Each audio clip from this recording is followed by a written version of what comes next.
Discuss what you just got yourselves into. We're now going to take you out of the theme park and into an actual working movie studio where some of Hollywood's biggest names come to work every day. Now, we've discussed some of the big superstars that we have for you, but let's also discuss that it's here where we have some of our biggest production companies. So you guys are probably familiar with Imagine Entertainment. That's Ron Howard and Brian Grazer's company. They brought you the Academy Award winning A Beautiful Mind, Apollo 13, Dr. Seuss's Grinch Stole Christmas, and their office is right here on the lot. Now, in addition to that, we also have Ron Howard here on the video screen for you to tell you a little bit more about Universal and how it got its start. So go ahead and take a look at your screens and we'll get this party started. Hi, I'm Ron Howard, and it's my pleasure to welcome you to the Universal Studio Tour. You know, more movies and television shows have been shot on this lot than any other location in the world. And today, you're going to see where it all happens. But before we get too far into the tour, let me give you the setup for our story. Universal got its start in 1912 when visionary Carl Laemmle brought his movie company west and opened Universal Pictures. On March 15, 1915, Mr. Laemmle invited the public to visit his studio, and the Universal Studio Tour was born. You see, Mr. Laemmle believed that movies should make people laugh or cry or sit on the edge of their seats, and for the last century, Universal has been doing just that. I'll be back to check up on you guys a little later. In the meantime, I'm going to turn things over to your guide. Have a great time, everybody. Well, thank you very much, Mr. Howard. Now, folks, let's go ahead and take you on down our Universal movie timeline. It's here where we trace our history from 1914 all the way to the present. Now, these movie posters that you're looking at are the original posters that first came out when the movie was first released. And as we take you on down our timeline, it's pretty impressive to discuss that Universal has made a lot of movies in its day. A lot. 8,000 to be exact. Can you believe that? And for the most part, we never even left our property. How is that possible? Because clearly, a lot of the movies that we've made are Bottom of the Ocean, Surface of the Moon, Jungles of Africa, Streets of New York. Well, today in our tour, we're going to prove to you that the movie-making industry is based on illusions, and today in our tour, we got plenty of examples of that. We also will tell you, and you've probably discovered this on your own, that Universal's big. Very big. 415 acres big, to be exact, which actually makes us our own city. We've got our own zip code, our own DMV, our own hospital, and off to your right, this white building right here, that's our very own fire station. That's Station 51. We named it after the fictional fire station in the television show Emergency that actually filmed right here on our lot back in the day. Now, 51 does mark where we leave our real world behind to take you guys on into the world of cinematic make-believe. Up ahead is our front lot where we have our 35 sound stages. Now, it's inside these stages where we can create pretty much any environment the story demands. Great example of this is directly in front of you there. It's Soundstage 12. Now, that is the largest soundstage that we have here at Universal. It's actually the second largest in the world, and it's inside there where we've created some amazing movie sets, including the Visitor Center from Lost World Jurassic Park, as well as Jurassic Park. It's inside there where just recently we had the pre-crime lab for the movie Minority Report with Tom Cruise, directed by Steven Spielberg. And now currently we're working on a movie called Serenity, now off to your left inside Soundstage 12. But it's fun to take a look at your screens and see all the other movies that were filmed right inside there. Say hello to my little friend.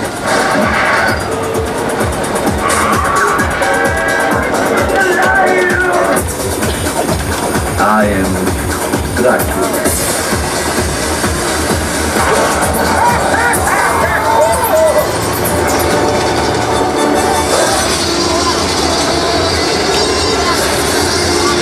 And as we turn the corner off to your left is Soundstage 25, this is where we're currently working on that film Meet the Fockers with Ben Stiller and Robert De Niro and slated to star Barbara Streisand.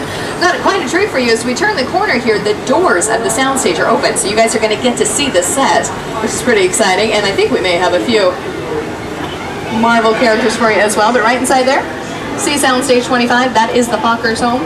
Pretty big deal because the movie doesn't come out until this Christmas. We got Spider-Man off to your right.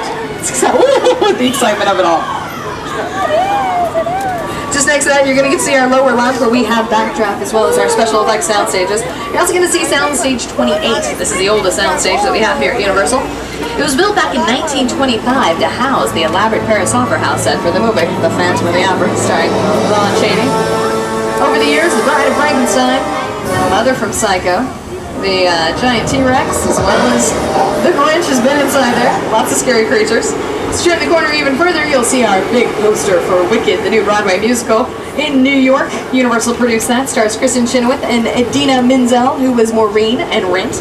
And speaking of music and musicals, take a look off to your left to Soundstage 27, where Britney Spears filmed her Toxic music video, as well as where Christina Aguilera did her Fighter music video. The 27 is probably most known for recreating NASA's mission control inside there for the movie Apollo 13. It's pretty impressive how they made that come together. Take a look. Realism was an essential element for Apollo 13. We thought about filming in Houston, Texas, where the original control room for the Apollo mission still exists. Unfortunately, NASA's engineers didn't have filmmaking in mind when they built Mission Control. We had to build our own Mission Control inside Stage 27. Everything had to be exact, even down to the tiniest detail. Alright, now along with our blockbuster movies like Apollo 13, Universal has also made more TV shows than any other movie studio. The good number of those TV shows are filmed in the sound stages we're passing off to your right. These are traditionally our sitcom sound stages. That means they can accommodate a live studio audience. On your screen right now is some of the mini shows that have been filmed inside these sound stages.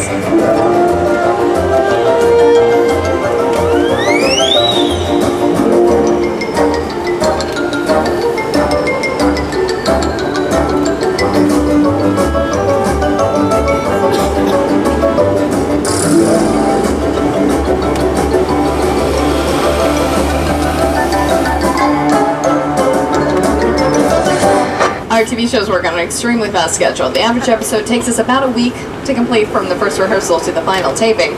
The movies, on the other hand, they work on a completely different schedule. They can take us several months, even years to complete. So the question is, where do all these movies and TV shows come from? Well, for the most part, the process begins in these bungalows, off to your left. It's right there where we house our production offices, including where we house Imagine Entertainment. Again, that's Ron Howard and Brian Grazier's company, and we have Ron Grazier here now to tell you a little bit more about the development process. Mr. So Grazier. you want to know how movies get made? Yes, please. Well, for most of them, the process starts right here. These bungalows on your left house the production offices for writers, directors, and producers who currently have a development deal with the studio. Right, but what is development? What's development? Yes. Well, that's the stage of the project where the filmmakers come up with an idea for a movie. Then they try to get that idea produced. All right, sounds pretty easy. It's not. Okay. Every year, the studio receives thousands of screenplays. Maybe 50 make it into development, and only a dozen or so actually get made into movies. So getting a script produced in Hollywood is kind of like winning the lottery. All right, Mr. Grazier, feeling pretty good about that. You guys just saw that last bungalow there. That is actually Imagine Entertainment. The boys are hard at work right now trying to break the book, the Da Vinci Code, that was #1 on the New York Times bestseller for months and months and months, into a movie. That's to come out 2005. So that's the big plan there. That's what those boys are working on. And with that, we're about ready to leave our little front lot behind, take you guys on into our backlot where the rest of the tour takes place. Now here's the thing about our backlot. We never bother to build what the camera can't see. So what appears to be fully dimensional buildings on television and screen is really just the fronts and sides of buildings. We call these buildings facades, which is the French word for false front. And as we get you guys on in here, you're going to see that that's not the only thing that's false. We don't even use real building material. All lightweight materials done here. Off to your right, you can see it's made out of styrofoam, foam, rubber, fiberglass. This makes it easy for the set designers to change our facades from production to production. As we head on through here, it's right here where we did several scenes from the television show Ally McBeal with Calista Flockhart. It's also here where we're going to take you down an alley that we call Sting Alley, appropriately titled, because it's right here where we filmed the 1973 Academy Award-winning film, The Sting, starring Robert Redford and Paul Newman. It's also here where a lot of your favorite sitcoms have lived over the years. As we turn the corner, you're going to see a street that we have called Brownstone Street, off to your left. This is where Mad About You lived, The Cosby Show lived, Seinfeld lived. If you're a fan of the movie Annie, this is where Miss Hannigan's orphanage was. But more recently, this is where Jim Carrey lived in Bruce Almighty. I'm going to show you what that looks like. Say, bad dog. You guys recognize it? See it? Outside good. Inside bad, outside good.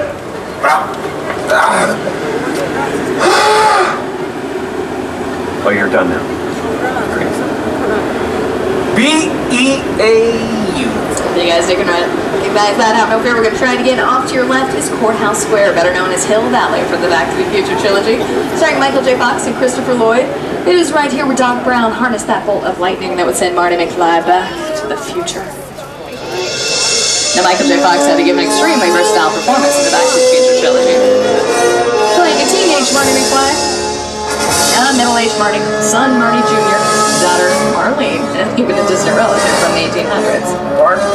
Now, our courthouse here gave an equally versatile performance as it had to become several different time periods. 1955, 1985, and even a futuristic 2015. So these metropolitan sets work really well for us, but sometimes we do. We need more control over the lighting and sound of a city scene, and it actually becomes necessary for us to build an entire city inside of a soundstage. And I gotta hand it to you folks, you've taken the Trio tour at just the right time, and I'll tell you why. We're actually filming up just ahead inside one of our sound stages where we've done just that, recreated an entire city, and because it's lunchtime, we're gonna be able to get you guys on inside there. How about that? Not bad, yeah? Alright, you know what I'm saying? Exactly, it's exciting. But wait, it gets even more exciting. One of the biggest stars in Hollywood is on the set right now. Not true, I'm talking size, but nonetheless, on the set right now. It's pretty exciting. I also want to put it out there, I'm not really one to gossip, but this particular star can be, let's go with cranky. Alright, we'll go with that. A little cranky, a little temperamental from time to time. So as we head on through there, we'll just try to pretend like we're a fly on the wall and really pay attention to it. You guys ready for this? When I was about... Alright, Stephen, I understand that. We're not really ready for you, though. Let's get you on in here. Lights, camera, action. Here we go.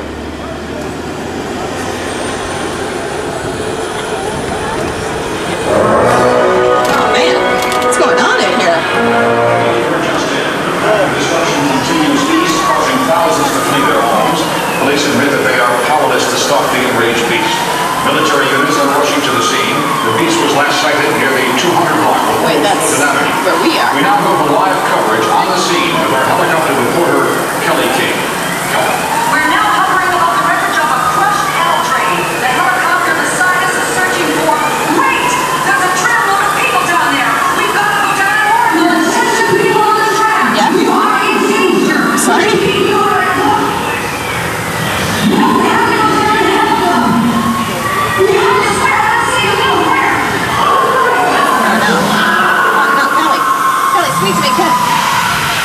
Oh, dear.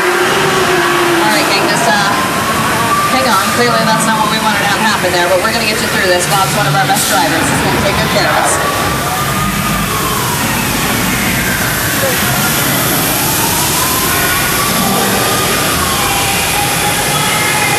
Oh, wow. I see that right there. That's a big monkey.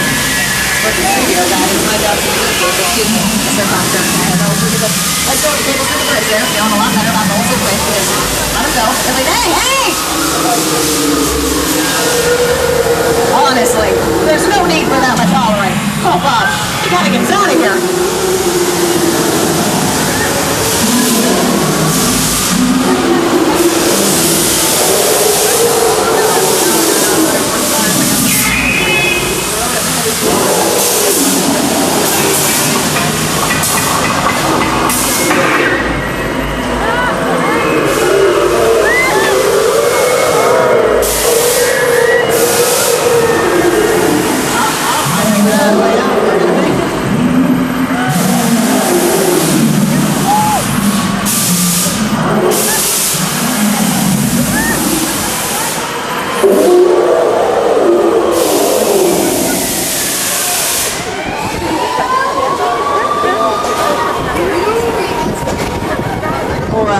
Congratulations, you folks have just come faced with King Kong.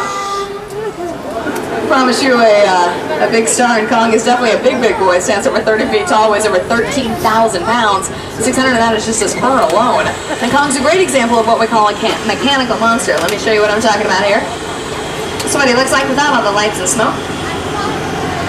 We also used mechanical monsters for the small comfy dinosaurs in Lost World Jurassic Park, as well as that giant T-Rex in Jurassic Park, which required 12 technicians to operate.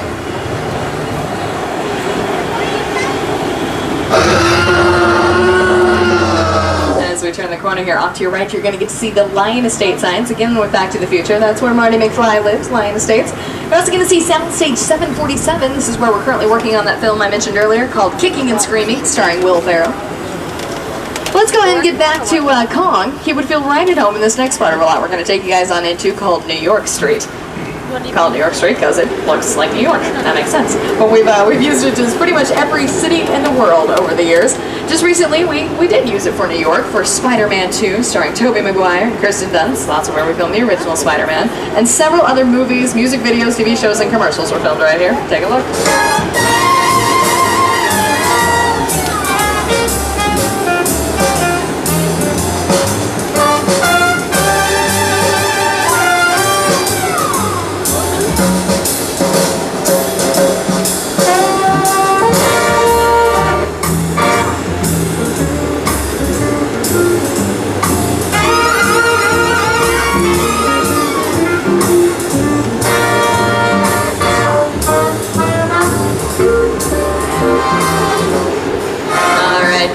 So we approach this corner over here off to the right, and you're a big fan of Bruce Almighty. This will probably look real familiar too. We also used it again here for Bruce Almighty. This exact same corner. It's kind of fun to take a look at. See the corner, see the corner, see the corner. I've got the power!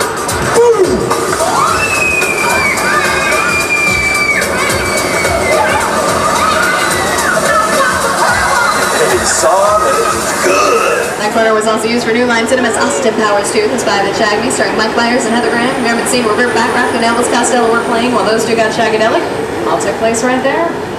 Alright, so those are some of the more recent things that we've been working on here at Universal. We're now going to take you to one of the more historical parts of the tour, show you some of the very first things that were around when we first opened back in 1914. So taking on up this hill, we're going to be passing by a bridge. Now this is unbelievable. This bridge was actually built for one of our very first silent western films that we did back in 1916. And as we come on up here, what we're going to be able to do is take you on the road that goes behind this bridge, give you a great picture of one of the most historical sets in Hollywood. So go ahead and get those cameras. Oh wait, no, the back road's closed. Okay, alright guys, so sorry, apparently slight change of plans, the back road's closed. We're just going to take you on across this 89-year-old bridge with a 160,000-pound tram. Actually, let's do some math on that real quick. 160,000-pound tram, 89-year-old bridge, carried to 3. You know what, I don't know that the numbers work out on this, but we are almost across, so I don't think we have anything to worry about. So sorry if I alarmed you folks. Beautiful view from up here as well. Very nice. Hey! Oh, Bob! Oh, we can't have nice things, because you're just going to drive over them. Oh my, let's see. Now that was clearly. Hey, remember when that happened? Right. I'm so sorry. You guys, you have to believe me, that has never happened before. I don't know. Right, that, or it happens every time. Let's go and tell you the truth about this one. It wasn't built back in 1915. It's actually built back in 1973, and as we come back around, you're gonna see it put itself right back together. It's because it operates hydraulically. This bridge has been used in such television shows as Quantum Leap, The Bionic Woman, and The $6 Million Man. We like to use this bridge a lot because of the greenery behind it. Makes it look like it's a remote location, not on the backlot of some movie studio, which is clearly a good thing. We like to use our greens and trees quite a bit here at Universal, which appropriately enough brings us to our greens department. Over here, off to the left. Now it's here in greens where we house over 3,000 plants, and that can range from anything as small as a 2-inch tall cactus to a 30-foot tall palm tree.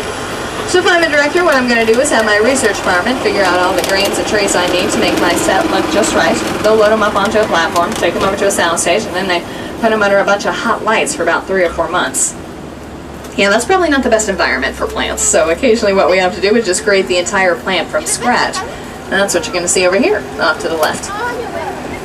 These plants we have created ourselves using a base of chicken wire and then all lightweight materials on top, styrofoam, foam, rubber, fiberglass, just like we do the facades. You've probably seen these plants and trees before. E.T., Jurassic Park, Flintstones. The moss that you see on there is actually created by a combination of oatmeal, sawdust, toothpaste, and green paint. Mixed up, splattered on there you have it, Hollywood moss. Now the thing we like best about these plants is they're so lightweight, and it makes it easy for us to transport from set to set. Speaking of transporting, over the years we've discovered it's very expensive to transport an entire cast and crew to a different location. Right there, like when we all had to go to Colorado. Man, that really took a bite out of the budget. Matter, we had figured it out already, and but Colorado does. Take a look off to your left is what we call a forced perspective miniature. Both the cabin and the bridge in this particular miniature were also used in the movie Dante's Peak, starring Pierce Brosnan and Lynn Hamilton. And from cozy, snuggly Colorado, we're now going to take you to the islands off of Costa Rica, headed to Lost World Jurassic Park, show you some of the set pieces from that film.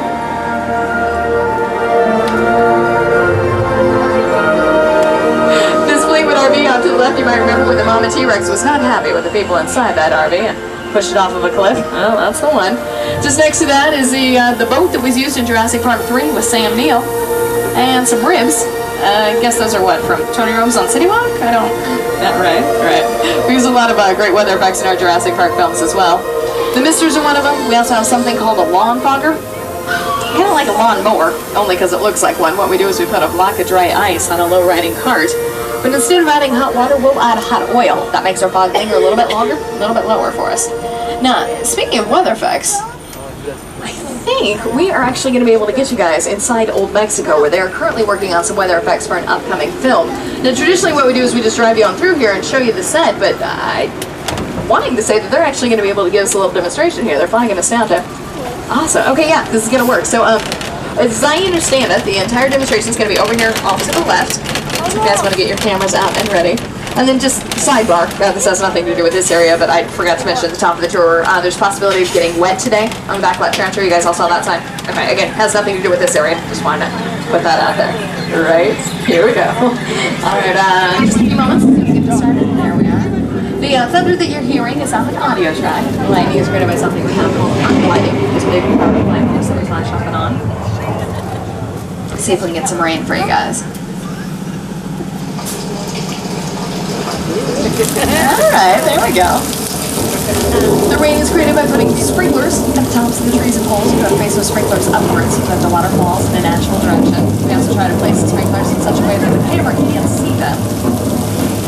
So we've got our camouflage telephone poles, trees there, and there you have it, a rainstorm. Not too bad, pretty convincing. Alright, let me go ahead and turn this off and we'll talk to you more about the It's not turning off. Hold on just a second. Hey Bob, the code is still 262, right? It's kind of embarrassing. Sorry. Hold on. I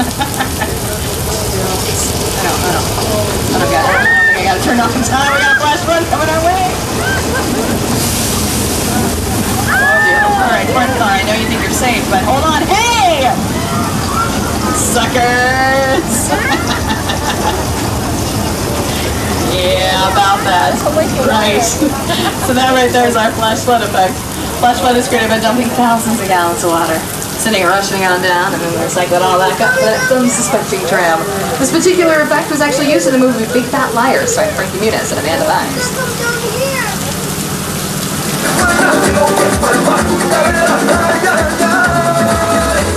You can't outrun the wolf, kid! Yeah, we'll see about that.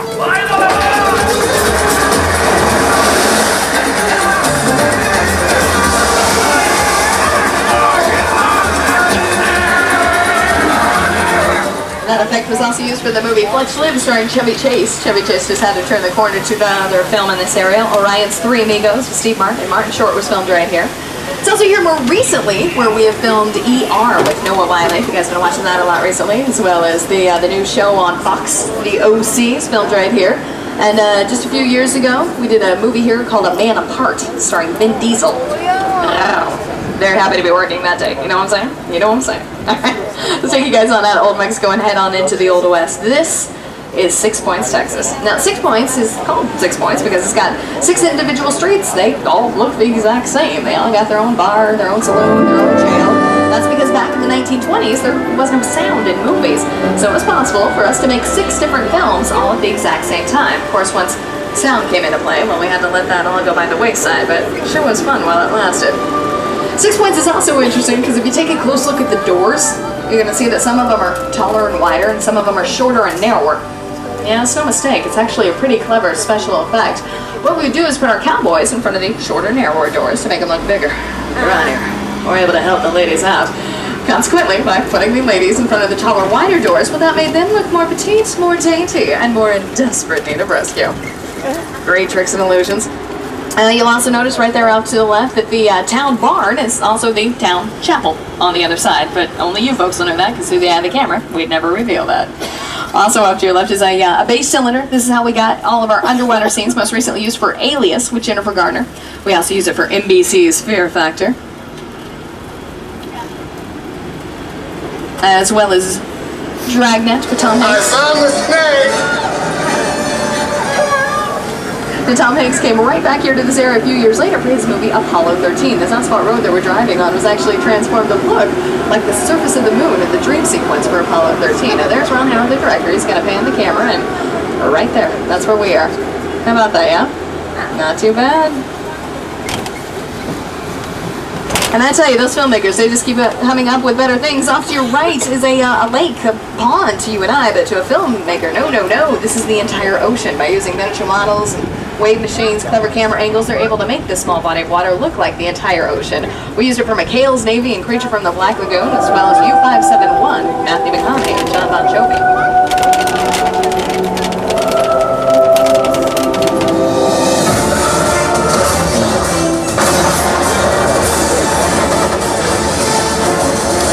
Coming up, we got another bridge. Okay, Bob, now honestly, this is really not our day for bridges. I think we should probably just put that out there, folks. I got a bit of a situation on our hands. The bridge up ahead is apparently completely caved down to the bottom of the lake. Now, I know we told you there's a possibility of getting wet today, but really, that seems a little ridiculous. So I tell you what we can do. We can trudge on through here, or we can go to Plan B, which is to reenact Paramount's 10 Commandments and part the Red Seas. This brings me to another problem, though. I don't have Charlton Heston with me here on the tour today, so I might need an understudy or two if you guys don't mind. His line in the movie was "part the waters." So on the count of 3, you think you guys can say "part the waters"? See what happens? All right, let's give it a shot. 1, 2, 3. Part the waters! Brilliant! Let's take it. Oh, that's it. You all need to move out to Hollywood. You'd be cast immediately with success like that on the first day. So we're going to take you guys on through here. You should be fine, but please get everything off the ground that you don't want to get wet. Get those cameras out and ready for a great below sea level view. And I myself will give us a little mood music here.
Alright, gang, as we take you on out of the Red Sea, we will now show you off to your left is our property department. Now, a prop is which way to find is anything that's not nailed to a set. Can be as small as a paperclip to as big as a grand piano. We do house over 1 million props right on inside here. And our set designers can push shopping carts throughout the aisle and pick out the props they need for a given production. We also use it for filming. Frankie Muniz and Amanda Bynes live here in Big Fat Liar. Take a look. In Big Fat Liar, Amanda and I live in the property department. The Universal Prop Department contains the largest collection in the industry, with well over 1 million props. And believe me, we put those props to good use. A good number of those props are actually utilized in this next part of our lot we're going to take you on into, called the Square of Warriors. But it's been toned down a little bit this past week because it's right here where we've been filming Princess Diaries 2 with Anne Hathaway and Julia Andrews. Over here off to your right, you can see how that's all decorated and ready to go. But before we made it for Princess Diaries 2, it's right here where we filmed The Scorpion King, starring the Rock and Academy Award nominee Michael Clark Duncan. And before we filmed that, it's right here where we filmed the movie Spartacus with Sir Lord Laurence Olivier and Kirk Douglas.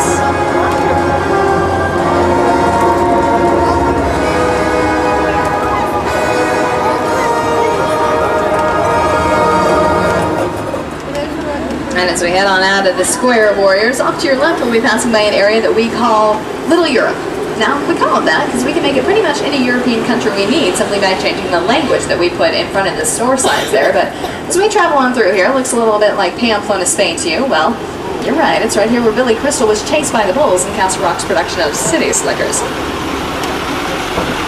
Right here, the running of the bulls all happened in this area. This is also just recently where we filmed Angel on the WB, and all these signs that you guys are seeing for DH. That stands for Desperate Housewives. And it stars Sherry Hatchard's filming in this area. It looks real familiar to you though. You just saw Pirates of the Caribbean. Once again, you're right. This is where all the great fight scenes took place with Johnny Depp, Orlando Bloom, Jeffrey Rush, and Keira Knightley. It's where it all went down. So it's where we filmed a lot of the big fight scenes for Alias with Jennifer Garner on ABC. And kicking it back old school just a little bit, you might remember a spelling production called Beverly Hills 90210. Brenda and Donna went to Paris for their summer vacation. And they didn't go to Paris. They came right here to our little Europe.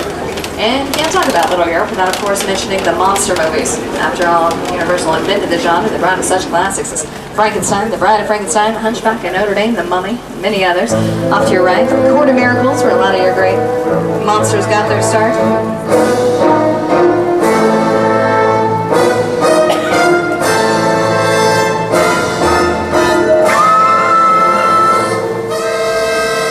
Modern day monsters have been fought here. This is where a lot of the scenes for Buffy the Vampire Slayer with Sarah Michelle Gellar were filmed. There you go. And speaking of great fight scenes, coming up next, we're going to take you on into another old western town. This one's called Denver Street, and they're pretty quiet on Denver Street these days, but back in the heyday of the western, man, this was the town that saw all the action. Now, you know what I'm talking about when I say that the fight scenes is what the old western movies were all about. The guys getting punched and hit over the head with chairs and slammed into brick walls, thrown through windows. The thing about that was our cowboys, they were tough, but they weren't crazy. Those fight scenes actually incorporated a lot of great Hollywood illusions. Every punch was carefully choreographed. The chairs were made out of a lightweight balsa wood. The brick walls, as you guys can see, is kind of peeling off, were made out of styrofoam or a wallpaper, and the windows actually made out of a breakaway material called candy glass, kind of like a big clear lollipop. Breaks away very easily without any sharp edges, and tastes pretty good too. So go ahead and keep that in mind. Just take a look at this next clip.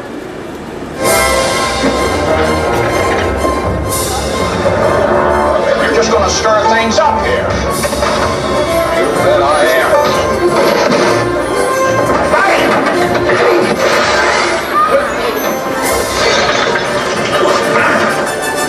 How dare you hit that man? Mine hit the ground first. Mine was taller.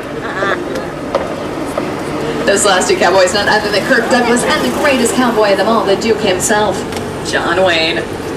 Alright gang, I gotta put it out there. After all that fighting, I'm a little spent. I could use a little downtime.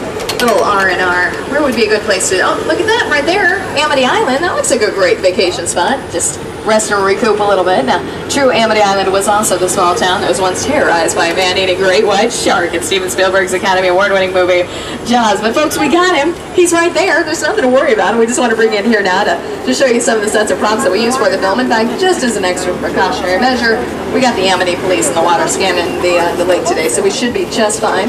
As we bring on in here, we want to go out. What's that? I'm sorry. Oh dear. Okay. Sir, officer. You know, there's a pretty big fish coming your way. If you just wanted to hop back in the boat, I'd feel a lot better about this. If we could just get you back in the boat. I've got a whole trainload of people watching, so really no need for a scene. If we could just get back in the boat, sir. Sir, on it. Or you could say and wrestle him. Okay. How's that working out? Yeah. Ooh. Yeah. About that.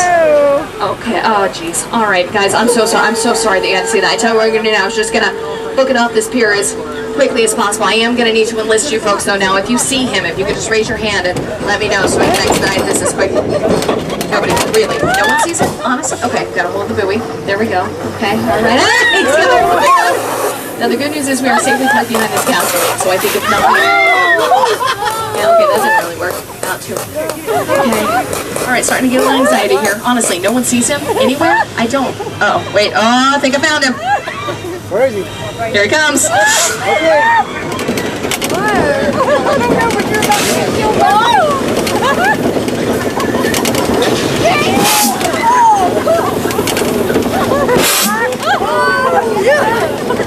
Oh, he's absolutely terrifying, isn't he, folks? And talented to boot. The only great white in captivity who knows the backstroke. Look at that. I'll tell you, SeaWorld's got nothing on us, just in case you're curious.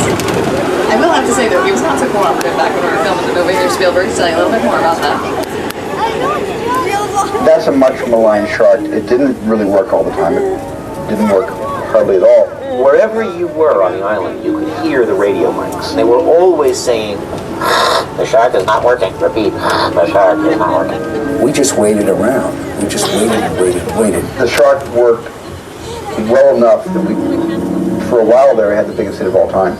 So I really owe the shark a lot.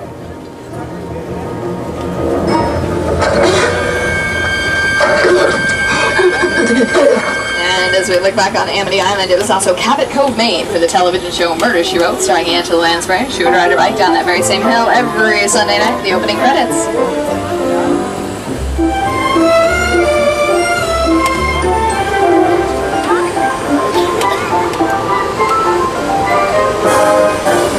Alright gang, this next part of what we're going to take you on into is where we're filming that movie Desperate Housewives with Terry Hatcher.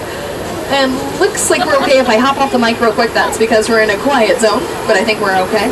Take a look off to your rights during the filming of this. You're also going to get to see Miss Mona's Chicken Ranch for the musical The Best Little Whorehouse in Texas, starring Dolly Parton and Burt Reynolds. So we turn the corner a little further, you'll get to see some more famous houses. It's right down this street here off to your left where they are filming Desperate Housewives. It was used for Deep Impact as well as The Burbs and Casper as well.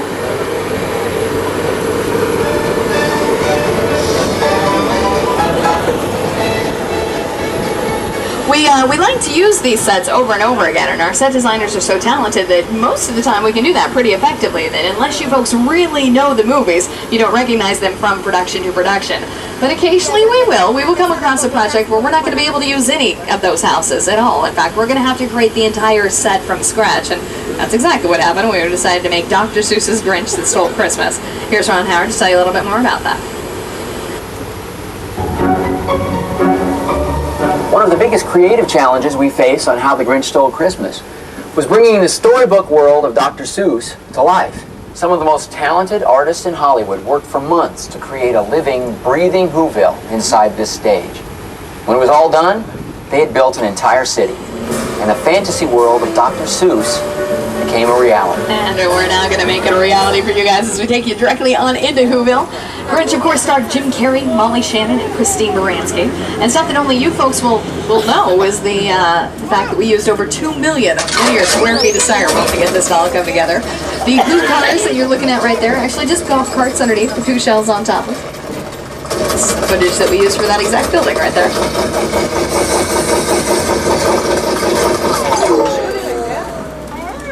And again, a little known fact is that Whoville is an amazing place to visit 365 days a year. Fun, fancy-free for everyone, as long as you have friends or maybe family to stay with. I don't really recommend the motel accommodations, and I'll tell you why. As we turn the corner, there's only one motel in Whoville, and it's not exactly got the best retention. Bates Motel from Alfred Hitchcock's classic thriller Psycho. Now, not only do you get to see the Bates Motel, but you can also see Mother's house there at the top of the hill.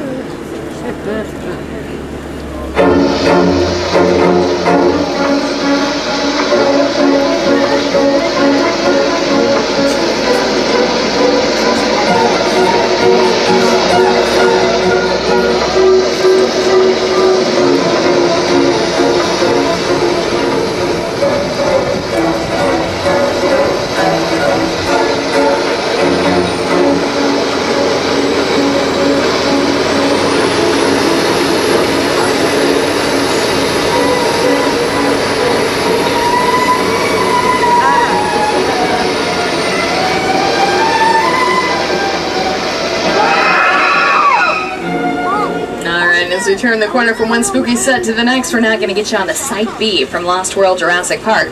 Now, as we turn the corner here, you're going to see that we're not filming, obviously, for Jurassic Park right now, so we're utilizing this space as dressing rooms to the stars for that production called Desperate Housewives. You're going to see a bunch of star wagons here. This is where we have their dressing rooms, where wardrobe is, makeup, everything they need for the production. But you also, as soon as we pass on by this, are going to get to see the visitor center that was used in Lost World Jurassic Park. We brought it back again for Jurassic Park 3 with Taya Leone, William H. Macy. Take a look.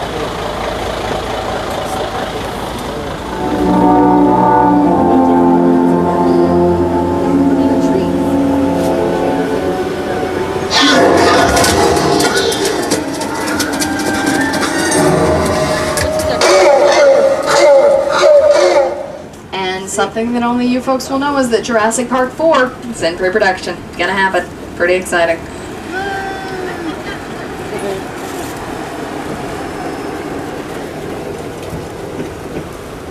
Take a look off to your right, you're going to get to see a cabin. This cabin was used in the movie The Great Outdoors, starring Dan Aykroyd and John Candy.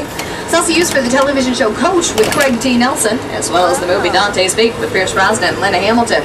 Just beyond that cabin there is the largest standing backdrop in Hollywood. It was originally created for Jaws 4, but it's since been used for several other movies. We go and fill that gully there with water and make it appear as the ocean. Let me show you how it looks on film. It's pretty impressive. As I mentioned, we used it for Jaws 4. As well as Jurassic Park 3. Dante's Peak. The splashdown scene from Apollo 13. This is one of my favorites. Filmed right there.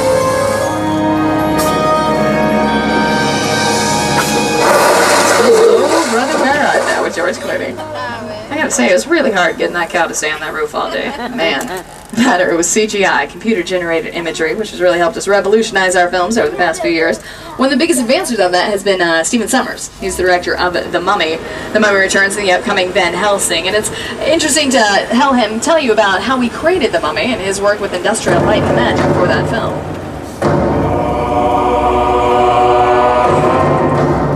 I'm Stephen Sommers, the writer-director of The Mummy. When I began this project, I knew it was going to be a challenging shoot. The biggest challenge was to recreate the mysterious world of ancient Egypt and a very threatening monster that could frighten a modern-day audience. Luckily, I had my buddies up at George Lucas's Industrial Light and Magic on my side. For The Mummy, ILM used a combination of live-action footage of actor Arnold Vosloo with computer-generated imagery in a way that had never before been seen on film. The end result was truly amazing, and a new era in motion picture effects was born.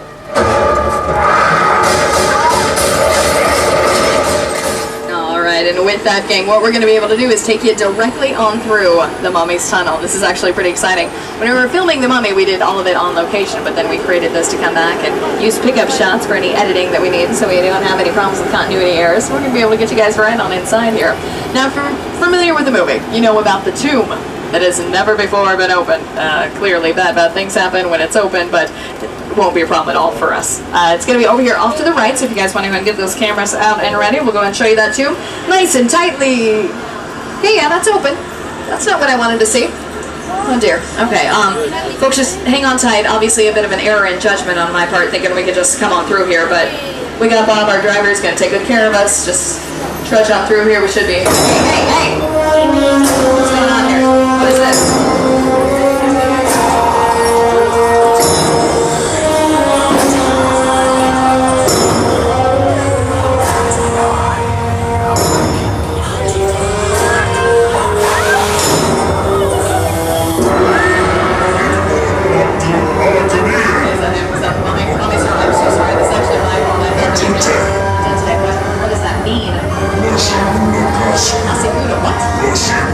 Sorry, I still didn't get that. I don't speak Mummy. I'm not to say this. You're not happy. What's coming out?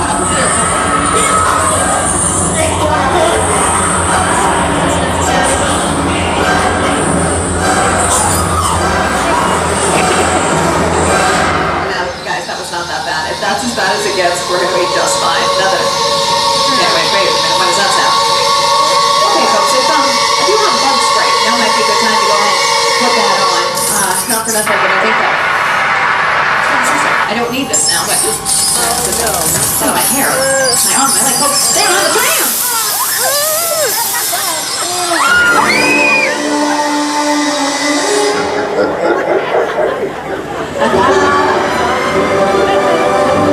So there you have it, the Mummy's here. What's up? I'm sorry? Something on my face. I don't... Oh, that'd be okay. There's nothing for my skin. Nothing at all. Congratulations, gang. You have just survived the Mummy's Tale. Believe it or not, we stayed level that entire time. The walls just revolved around us. And if you thought that was fun, well, then you better come back July 1st for the opening of Mummy Returns, the ride, the fastest indoor roller coaster in Southern California, 0 to 45 miles an hour in 2 seconds using magnetic propulsion. Gonna be pretty fun, so make sure to come check that out. And with that, gang, you have also just survived the Backlot tram tour. We're just about finished. We're gonna end things the same way we started them with Mr. Ron Howard. I think. Come on, Ron, talk to me. Universal's founder, Carl Laemmle, had a vision. He wanted to make movies that would make audiences laugh, or cry, or sit on the edge of their seats. And and we haven't let him down. Mr. Lemley's City of Entertainment has grown beyond his wildest dreams. You know what? It's a happy ending straight out of the movie. And off to your right there, we have a beautiful view of the San Fernando Valley. It's from here you can see the backlot that we just went through today. Just beyond our backlot, the beige building's over there. That's Warner Brothers Studios. That's where they filmed Friends, ER, West Wing, Will and Grace, Drew Carey, Gilmore